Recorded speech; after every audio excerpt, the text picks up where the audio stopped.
rise from your grave.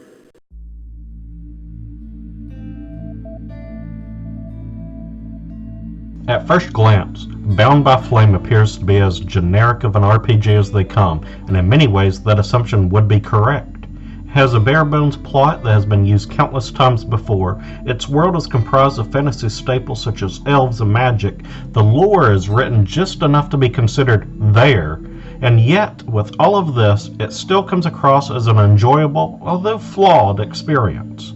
Much of this comes down to the satisfying combat, which excels above all other facets like a soaring dragon above a scorched battlefield. Without these superb fighting mechanics, though, Bound by Flame may have perished long before it even had a chance to prove itself in battle. This is Trash or Treasure, the video series where I examine lesser-known games, or those that have fallen from grace, in order to determine if they are indeed worth adding to your video game collection, or if they're rubbish, only worth, well, dumping into a trash can.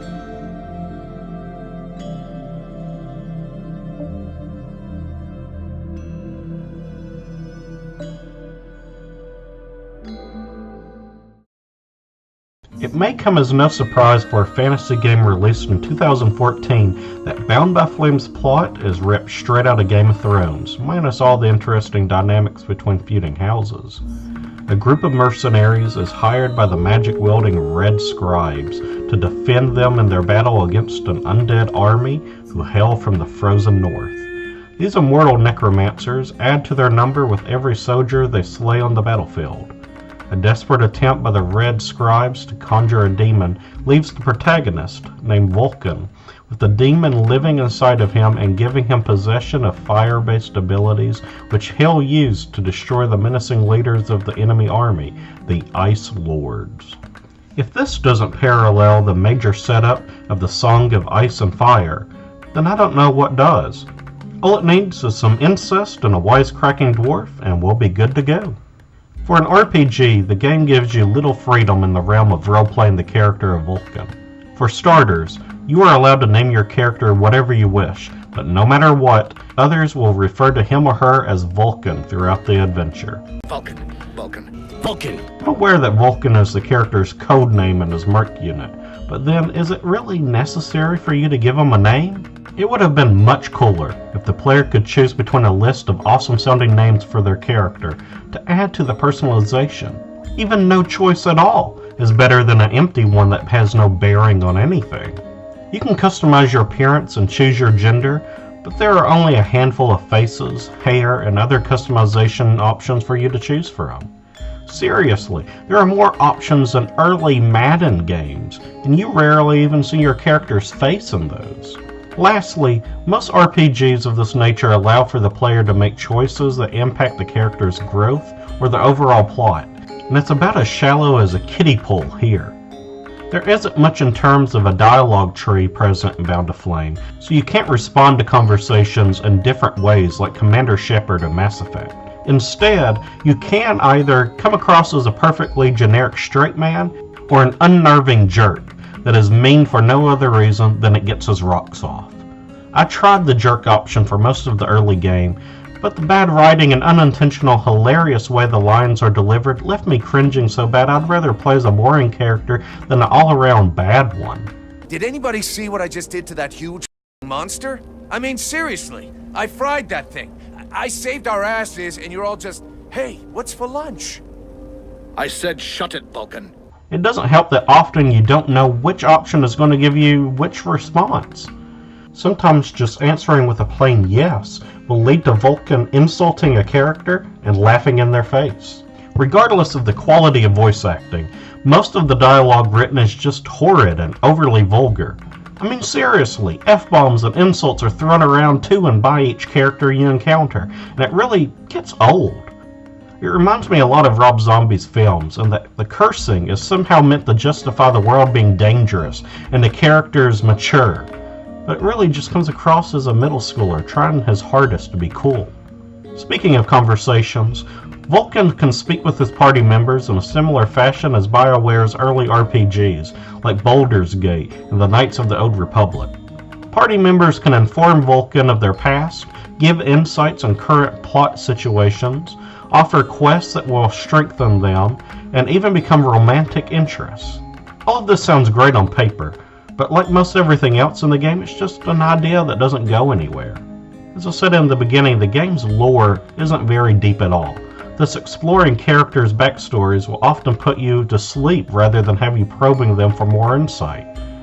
There are some cool characters in the bunch, such as an immortal who has seen thousands of years pass by, but others are just token characters you find in any story, like the warrior who is strong yet dumb, or the voluptuous witch.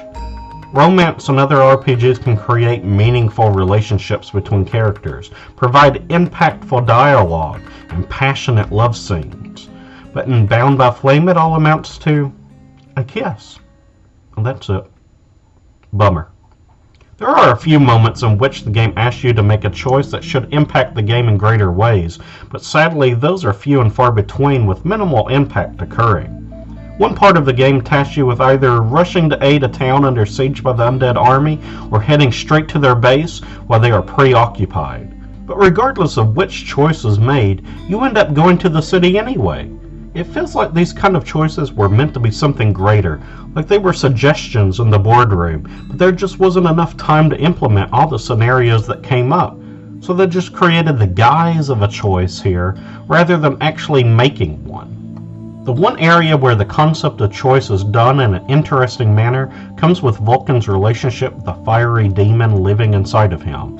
Throughout the game, the demon will speak to Vulcan, tempt him to make more aggressive actions towards his foes, and eventually desire to take complete control of Vulcan's mind and body. As a player, it can be alluring to give in to the demon's demands, which can give access to even more powerful spells and abilities. But role players may also wish to preserve Vulcan's humanity, which prevents other characters from outright fearing you, as well as keeping you strong to ice attacks, which the demon is vulnerable to. This is a cool idea. There just aren't enough situations in the game to allow it to fully breathe like I think the developers wanted. The game is rather short for an RPG, clocking in at around the 15-hour mark, and perhaps only a third of that is devoted to exploring the game's plot. Had there been more instances of the demon coaxing Vulcan to take an action that would be viewed as untraditional, it could have really added to the game's appeal and dynamics, but alas, it's simply a spark of a flame rather than a roaring fire.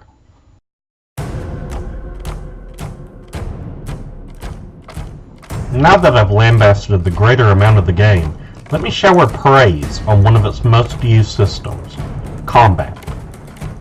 The combat system is most reminiscent of The Witcher 2, though Bound by Flame differentiates itself enough to not feel like a straight clone.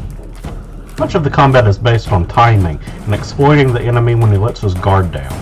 For the most part, you'll be dodging or blocking attacks, then wailing on foes until they recover, then rinse and repeat.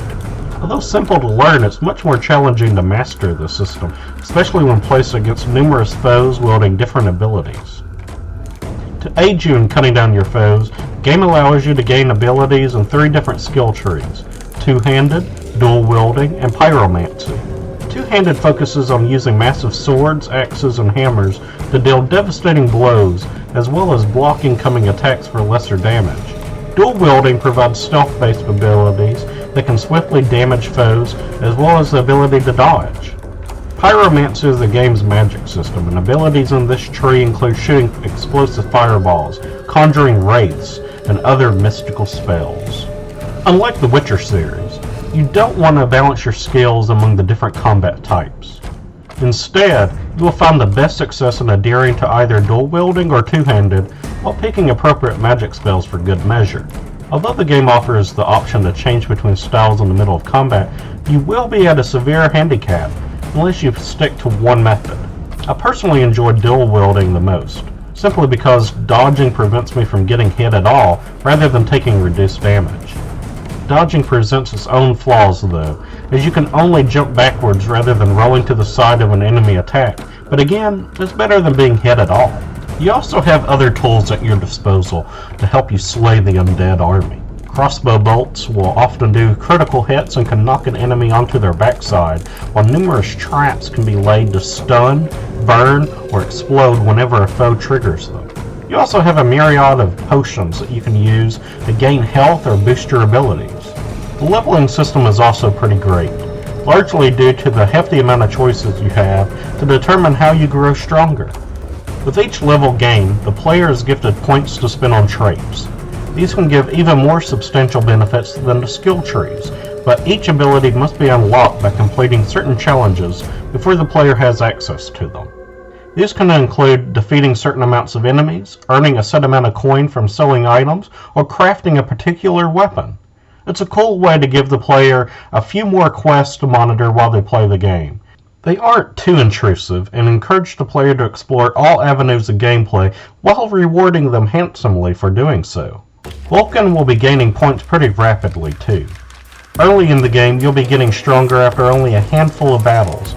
Thus, there's always a sense of progression, even if you've only advanced a few rooms in a given dungeon. Some players may wish for a more grind-worthy experience, where there's a sense of really working to earn your levels, but frankly, I found this quick pace quite refreshing. I never felt like I had to step back from the plot and fight random foes just so I could move forward. Instead, I just took my time, and strength came about naturally. Combat isn't perfect, however. As I stated previously, you dodge by simply jumping backwards. This takes a lot of time to get used to, and if you're surrounded or backed up against a wall, you're likely going to take a hit regardless. You don't always know if you've been hit either, or if you've dealt damage to the enemy, because the hit detection can be pretty iffy. There were plenty of times that I was a good foot out of an enemy's reach, only for him to hit me with a crucial attack, and this can be infuriating.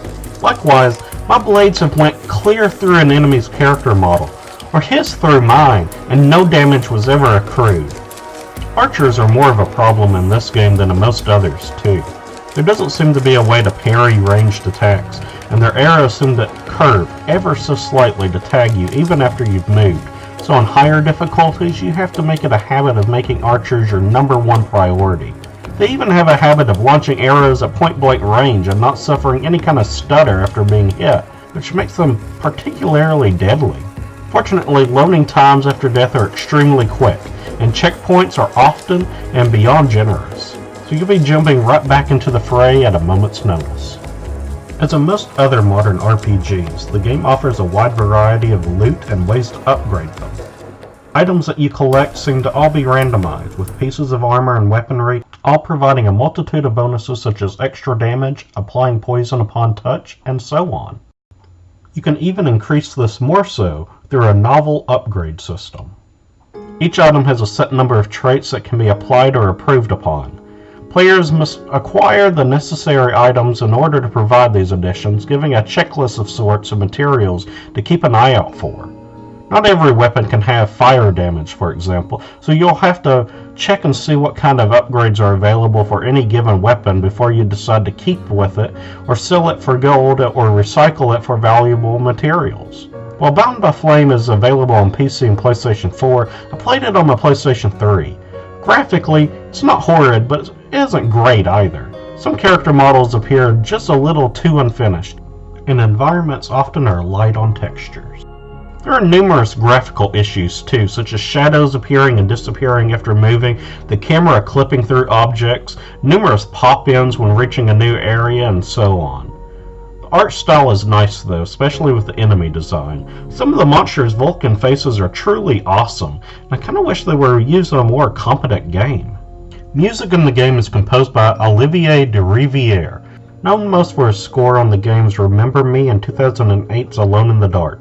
Bound by Flame has some suitable epic sounds reminiscent of most other grand fantasy titles, with particular note given to percussion-heavy tracks used when battling powerful foes. But the true standout songs were the relaxing atmospheric tunes that flow through your speakers when exploring or spending time in one of the game's towns. There are some hauntingly beautiful melodies here that elevate the game's soundtrack as one of the better ones in recent memory. I especially love the songs that make use of light lyrics and/or a choir, as it gives the game somewhat of a gritty Viking atmosphere. Like the graphics though, there are some hiccups with the music. More than once, music just stopped instantly, as if the track ended and forgot the loop, forcing me to do battle or explore in silence that left me disconnected from the experience. Bound by Flame isn't perfect by any means, and for any serious role players out there who are looking for a meaningful plot with deep characters and a large open world to explore, you're going to be disappointed. But where the game does succeed is providing a fun, low-key RPG experience where players can immerse themselves in slaughtering countless undead foes while occasionally dipping their toes into role-playing mechanics. The game doesn't take itself too seriously, and I think in order to fully enjoy it, you shouldn't either. Think of it as a hack and slash with RPG elements, and you'll be satisfied. So, next time you're rummaging through the bargain bin of your local game store looking for something that will scratch the action RPG itch without demanding too much of your time, patience, or cash from your wallet, give Bound by Flame a try. You might just end up being enthralled by it. Anyway, here's Wonderwall.